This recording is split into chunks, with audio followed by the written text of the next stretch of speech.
Welcome to Just the Two of Us Homestead. We are Colleen and Frank, and we live in the perfect size homestead just for us in southwestern Quebec. Gardening, growing food, and preserving is one of our passions. And our barn animals, we love them so much, they're just like pets. And we're so fortunate to be able to live our lives as we do.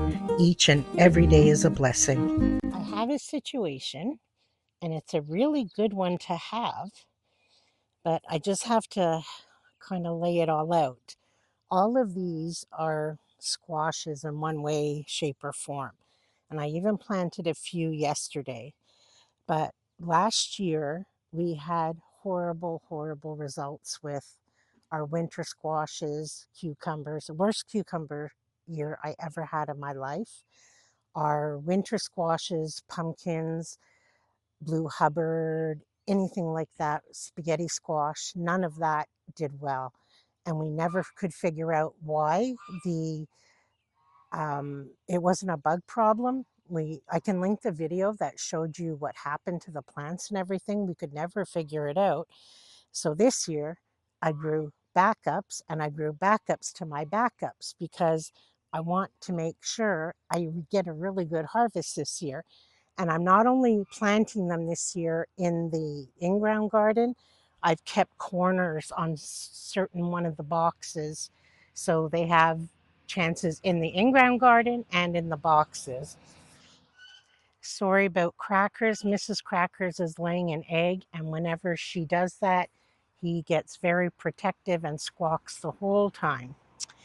Anyway, back to the squashes. So I have two kinds of watermelon, three kinds of cucumber, three kinds of zucchini. I've got honey boat squash, blue Hubbard, several kinds of pumpkin. Um, I know I'm missing things, but I'll tell you as we go along. And the pumpkins aren't going to take priority. They're more for fun. So if I really find I'm tight on space, the first year we were here, we actually grew more pumpkins near the compost, and they did better there than everywhere. So that's always an option. So now I just have to kind of figure out where everything's going to go, where the varieties aren't too close together.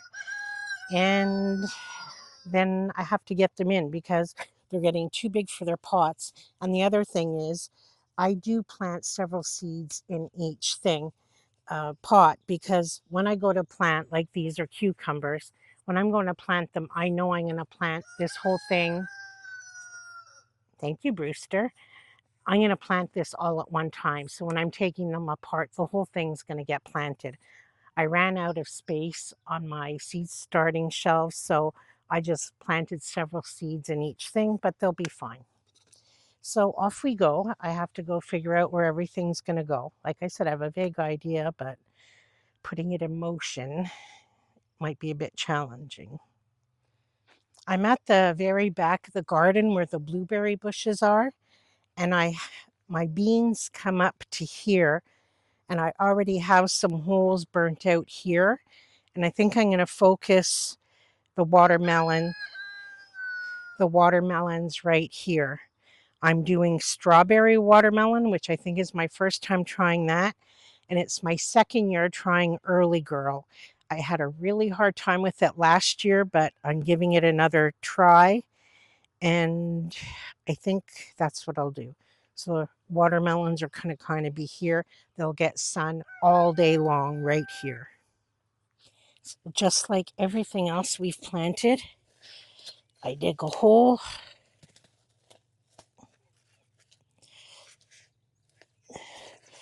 remove the old dirt,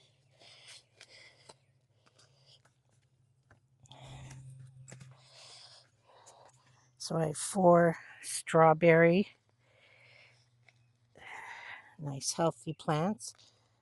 They're going to be mad at me now because I'm separating them, but they'll recover. And I put, a little bit of new dirt, which is compost, a bit of mycorrhizal. Stick him in there, give him some diluted fish emulsion.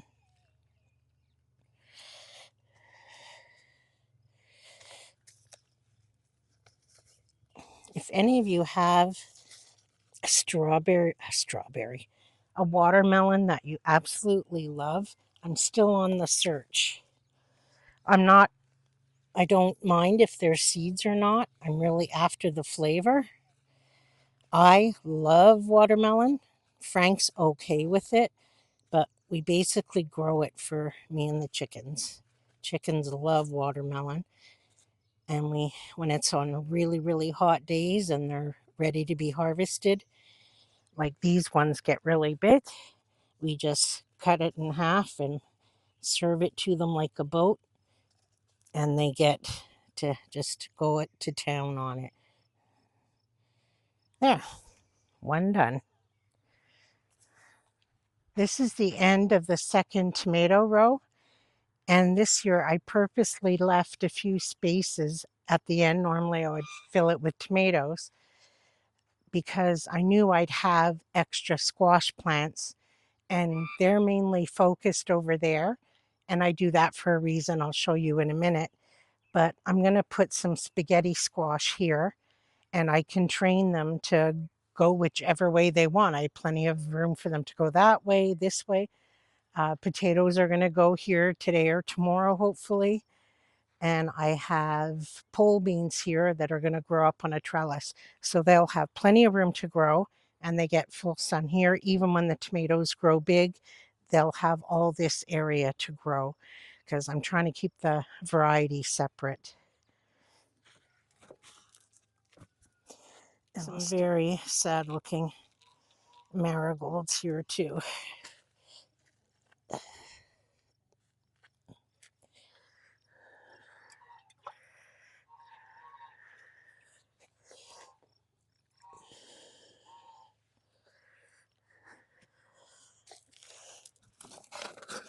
I'm going to put a trellis here, and we're trying for the first time mini cucumbers. They're not pickling cucumbers, they're mini cucumbers. So this is the herb garden. So I thought I would try and grow them all along this trellis. This is a prototype. We're not sure yet.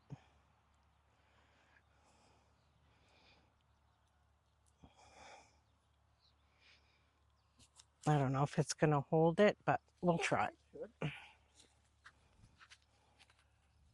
Just have to zip tie it.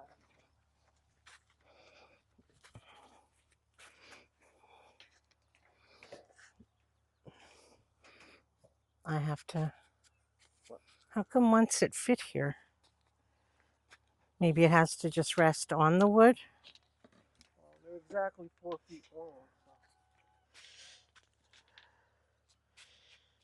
I guess just like that. Will it hold it though? Sure. All right. Just have to zip tie it. Oh, I didn't bring out your thing. All right, so just take it down and we'll lean it against it. Oh. All right, perfect. Because then I can plant those today. Thank you. I'm so far away from you, but there's a reason why. I wanted to explain why I tend to grow most of the big squashes or the winter squashes over here, because usually by beginning of July, most of the brassicas are all harvested. So when I grow the long vining squashes, I can direct them this way and they can fill up all of the garden that doesn't have any more plants in them. Except this year, I planted Brussels sprouts, which I've never done before, but they get very tall and not like bushy on the bottom. So I can still twine the vines of pumpkins or watermelons through them. So that's the method to my madness of planting a lot of the long vining squashes here. So as we harvest all the broccoli and cauliflower, I can direct all the vines over here. So they have all this area to spread their vines. And that's why I do it. I put 6 watermelon plants here. They're probably closer than they're supposed to be, but at least I have all the watermelons together. And I have trouble. I don't think they're really supposed to be transplanted, it's always better to grow them from seed. And two of them don't really look good at all. And it didn't help that I had to separate the plants. So I have an extra insurance. What I'm going to do is I still have some seed in the, I've done this many times, in the ones that I think don't look really well at all, that they don't look happy. I'm going to plunk one or two seeds in as well. And if they bounce back and the seed grows, that's okay. I'll just cut one of them off. And if the plant dies and the seed comes up, it's a win. So I'm just going to pop a seed into the ones that I don't think look very good. See, this one I transplanted looks fine, nice and healthy. This one, not so much. So I'm just going to take, these are the strawberry ones. I'm just going to take a couple of seeds, punch them down in there about 1/2 inch to 1 inch. And then if the plant doesn't survive, hopefully the seed will germinate to make up for it. There, instant trellis. So I'm just going to put the mini cucumbers along there. I forget what they're called and where I got them, so I'll put it up on the screen. When I come out to the garden, I forget everything. I only know what's written on here. So again, I've planted several in each thing, but I knew when I planted them, they'd all be planted at one time. So nice, healthy, beautiful roots.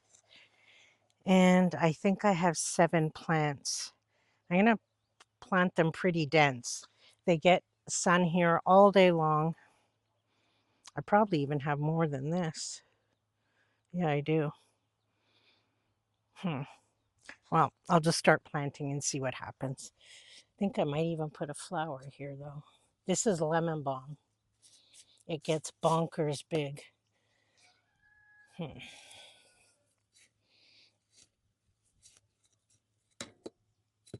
Weeds. I notice no matter what I do, the background has mess in it. Nothing's tidy or done right yet, but it will look pretty, hopefully within another week or so at the most.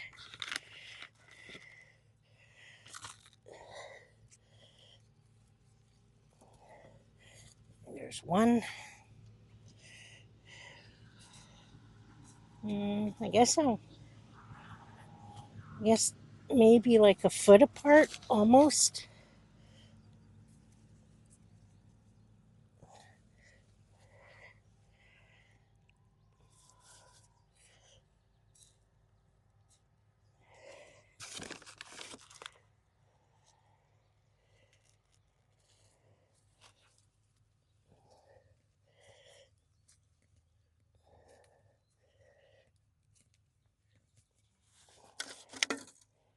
I think I have to crawl into the garden now.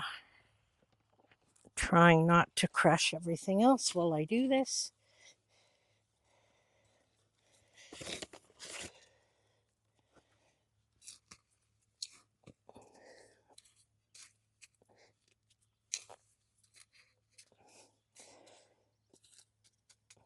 There. That's 1 cup done. They're all in there. The last 3 I kind of had to squish at the end. I'm just going to give them a good drink of water and then I'll fish emulsion them later. If you fish emulsion on dry soil, it's just a waste because it just seeps into the earth and doesn't really go into the plant. These little guys I started from seed. They belong, I think, in the milkweed family. They're a perennial. I grew a whole bunch of them, and they're supposed to attract like monarchs and all the pollinators. So I'm going to plant at least probably 3 near the cucumbers, but also to always stay like in my herb garden because I like the idea of growing like squashes and stuff here. So I think they'll look nice here. And I'm going to bring you in closer. This is my third year with my chives, and it's the first time I've seen flowers on them, so that's fun. All right, so I think they get at least 18 inches tall, if not more. So I'm going to put them more to the back. They're just little babies. I didn't thin them out when they were growing, so there's like 3 here. Wow, they're really good. Let's see if I can show you. Look at what's under the dirt. They look delicate on top, but below, I don't know if you can see that. Hold on. There.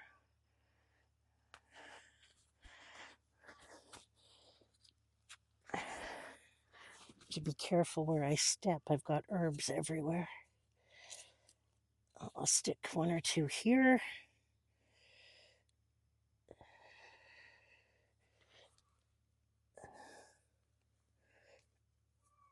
Sorry, you're probably not getting the best view right now.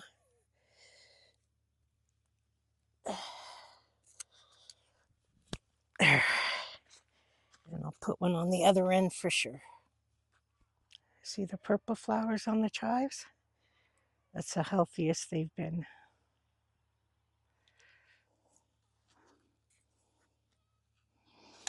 I think this is where I'm going to end it for today. I probably have about half of them done. So it's probably even more than I thought I would get done. But the cucumbers alone take up quite a few plants. So, but I still have a lot more cucumbers to go. So like in this bed, half of it's onions. And then I'm going to put, this is a honey boat.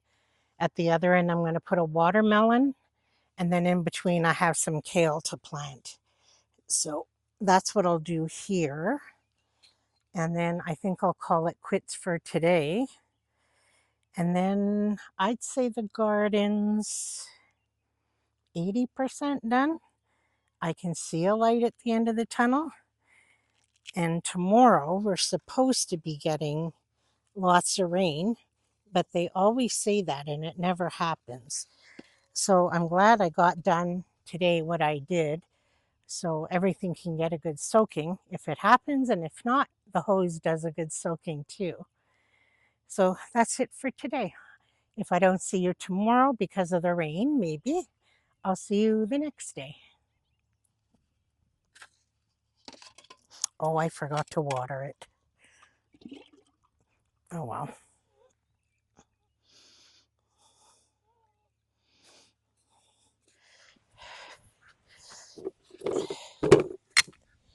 Hi everybody.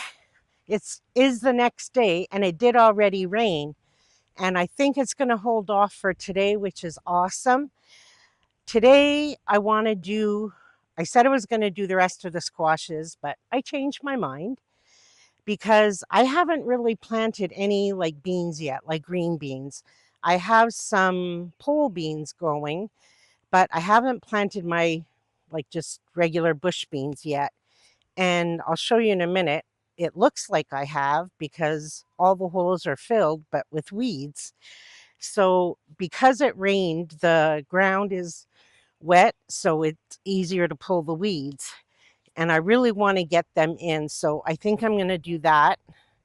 And I'm using all my save seed from last year.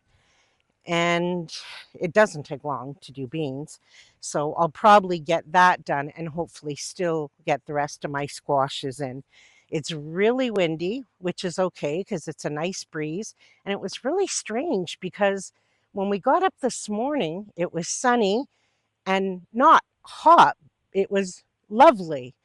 And then it rained for about half an hour, like a gentle rain, very nice. Everything's nice and wet.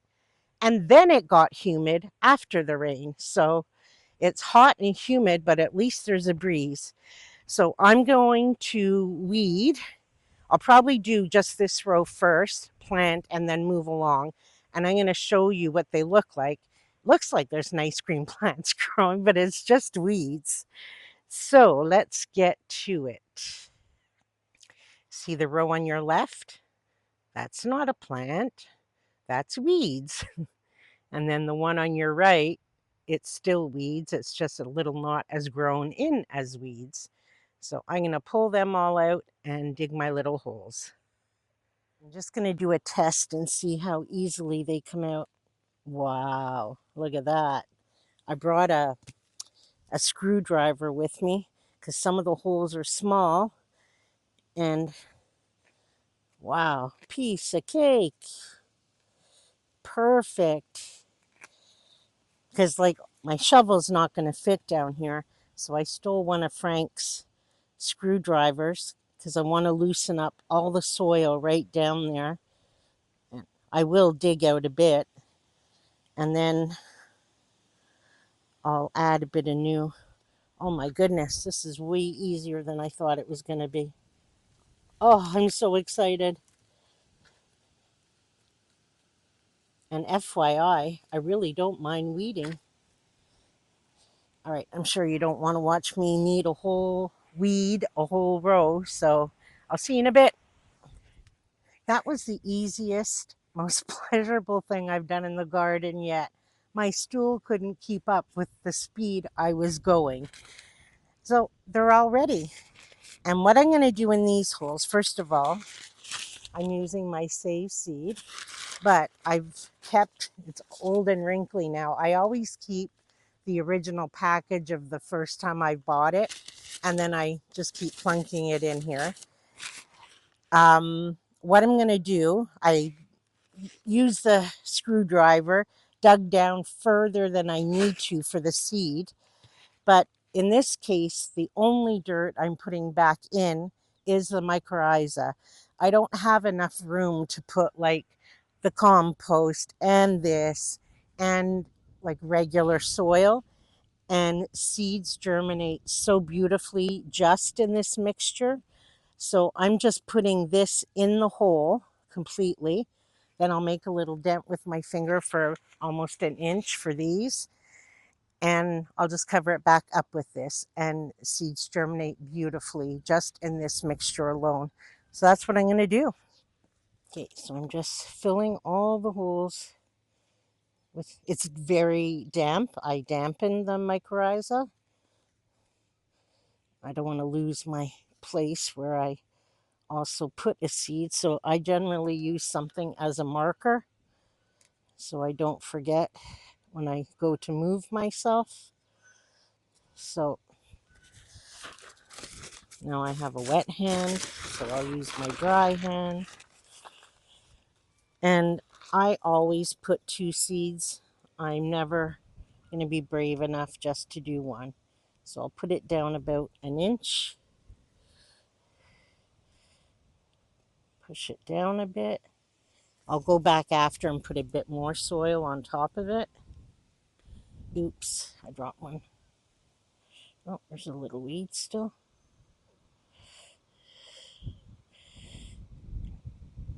And I know I went on about these last year, and I will go on about these forevermore.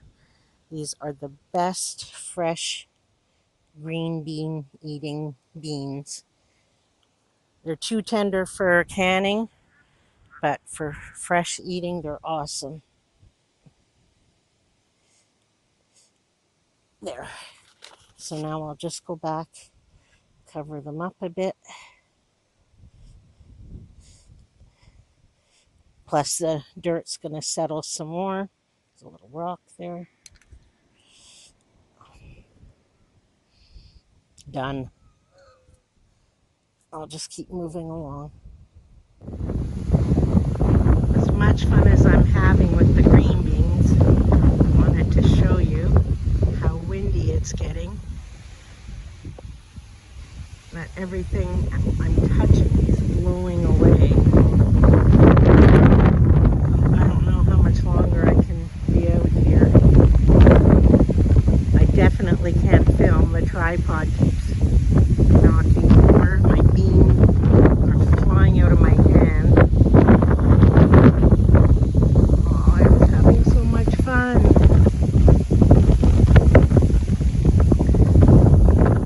I'm taking this opportunity to fish emulsion everything that I've planted so far, because yesterday left you off, I think, I should refer to the video, but I didn't.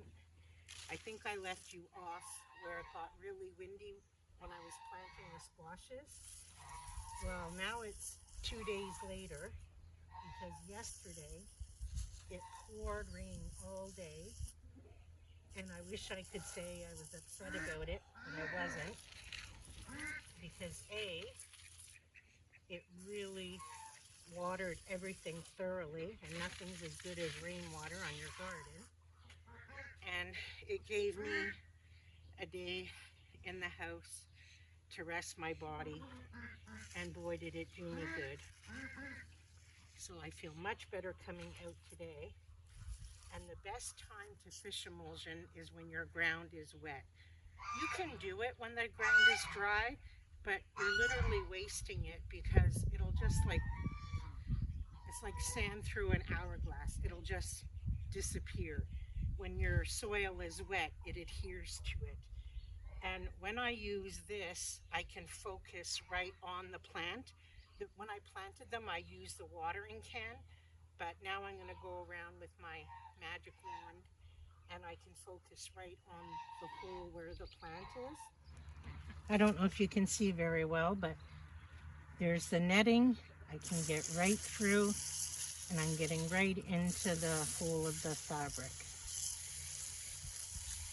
I mean, it sprays a little bit off of the hole.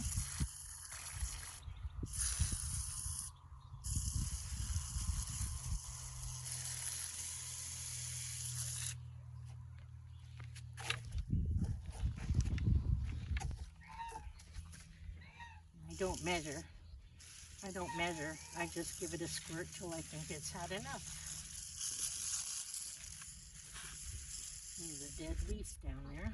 I'll water the marigold. Move on to the next one.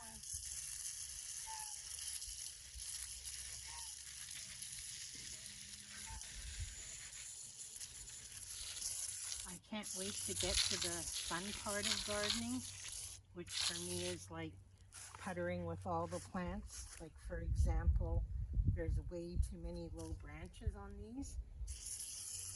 We cut off the bottom branches when they were planted, but there's already other lower branches. And I just love sitting on my little stool and going along. Oh my goodness, there's flowers already. I can't believe it. Well, I'm going to take them off because I'd rather the plant grow before. I just love sitting on my little... Look at that. I can't believe it. They've only been in the ground maybe a week. What is this? This is a jet star. And there's another one hiding behind it. I know some of my... Thank you, Guy. Some of my peppers have little buds, and I'm taking them off as well. That's so encouraging. Look, there's a flower on this plant. Where is it? I can't see in the sun. Here, there. That's a German pink. And I saw one here. Where'd it go? Here. And this is a rugby. This is a new one I'm trying. And this is a rugby. Where's your flowers? There you are. I can't believe it. They literally, I'll have to check the date. I think it's 8-9 days max that they've been in the garden. Peppers have had lots of these buds. Some have even flowered, but I don't want them to yet until the plant gets bigger, so I've been taking them off.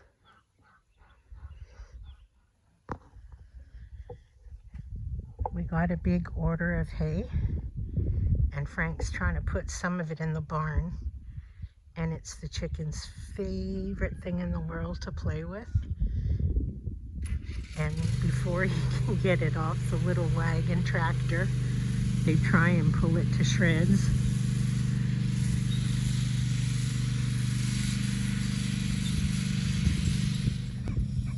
Sorry, it was straw, not hay. So it killed me to do it, but I took off all the flowers. Hopefully they'll grow more. So in this case, I will use the watering can because I want the whole bed to get it. First of all, there's a bunch of plants. Like when I get to the beets and that, I'm not going to water with the other thing with every little beet. And the garden beds, they don't get like as much natural nutrition from the ground. So I always just use the watering can in this case, because they only have as much earth as what's here. It goes a lot faster. Like I usually almost use 2 watering cans per bed, but it's worth it. It's a stinky job though. Now that I smell very badly of fish emulsion, I'm going to go inside and have a coffee and clean up. And I think I'll end it here because when I come back out, anything I'm going to do today is going to be repetitive of what I did the day before yesterday. I'm going to finish up the squashes, and other than that, we just really have the potatoes at the very back to plant, and I have a carrot bed left, and yay, that's it. And cleaning up because everything's a horrible mess, but that'll be at the very end because I just keep making more messes. Thanks so much for hanging out in the garden with me. I enjoy when you're along and keep me company, and until we're together again, take care.